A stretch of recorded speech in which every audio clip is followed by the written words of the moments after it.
The Honourable Leader of the Second Opposition. Madam Speaker, this government has taken to saying This government has taken to saying the meth crisis is something that happened suddenly. However, a year ago, when the member of River Heights asked about it, the Premier said the Health Minister was addressing it well.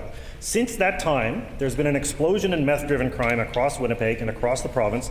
This is not just a health issue. This is a community safety issue. And while the government says they're open to suggestions, they've turned a deaf ear. We haven't heard a word about prevention, and we've been calling for it for months. This government and MPI are spending hundreds of thousands of dollars warning against cannabis, but nothing warning against meth. We keep hearing about dealing with addicts when it is too late. Will this government launch a province-wide public awareness campaign to warn Manitobans against doing meth in the first place? The Honourable Minister of Justice. Thank you very much, Madam Speaker, and we certainly recognize there's an issue in society, and we as here in Manitoba are dealing with, as other jurisdictions are dealing with it, certainly from a crime perspective. So happy that we've developed some positive relationships with police forces across our province and across other jurisdictions. To that end, we were able to target a sophisticated criminal drug network, made the announcement on Project Riverbank just this past week, where $2.7 billion of cash, drugs, and weapons and assets were seized. That is a sign of putting a dent in organized crime here in Manitoba.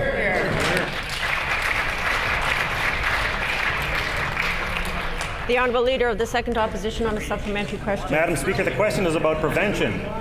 Order. I met with Winnipeg Chief of Police Danny Smythe, and he has said the meth crisis is keeping him up at night.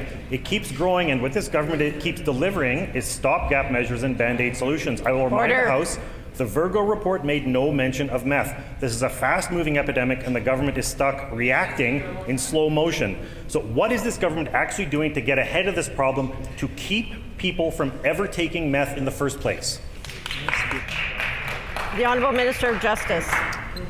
Well, Madam Speaker, our government recognizes that it's not just a criminal and justice approach to dealing with illegal drugs. We recognize that other departments, such as education, such as health, have to be involved in this fight, and we are taking on this fight as a team. And quite frankly, there's educational components going on.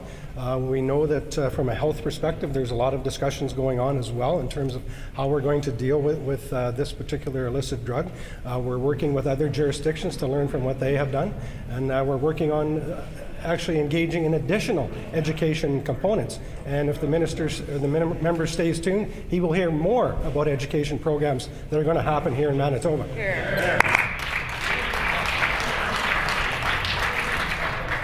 The Honourable Leader of the Second Opposition on a final supplementary. Madam Speaker, there's a $150 million federal fund dedicated to fighting opioid and drug addiction. British Columbia, Alberta, Saskatchewan, Quebec, Nova Scotia, and Newfoundland have all signed on to it, and to some of those provinces the money is already flowing. As of Monday last week, Manitoba had not submitted a plan. This is becoming a defining feature of this government. Other provinces sign off on agreements on housing, healthcare, you name it, and the money starts to flow. But on the most important issues facing Manitobans, this government can't get its act together and get its paperwork in on time. Has this government submitted its application yet? And if so, when can we expect to see some action?